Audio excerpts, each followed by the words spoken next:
আজ একটা mockup create করব। মোকআপ ব্যাকগ্রাউন্ড পেস্ট করে অ্যালাইনমেন্ট ঠিক রেখে রেক্টেঙ্গুলার নিয়ে টিপিং মাস্ক করছি। ওকে, পিকচার্সগুলো প্রয়োজন সেগুলো ড্র্যাগ করে নিচ্ছি। এখন এন্ড করব। ওকে, স্ক্রিনে এগুলোকে সেট করব।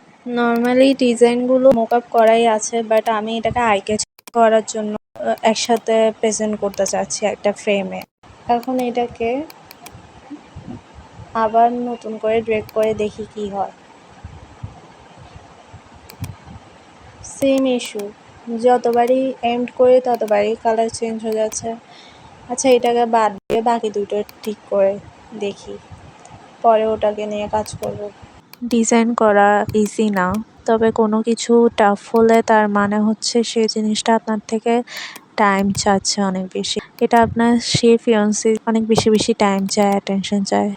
ব্যাকগ্রাউন্ডটাকে লক করে সো ডিজাইনটাকেও এভাবে জাস্ট অনেক টাইম অ্যাটেনশন দিয়ে বানাতে হয়।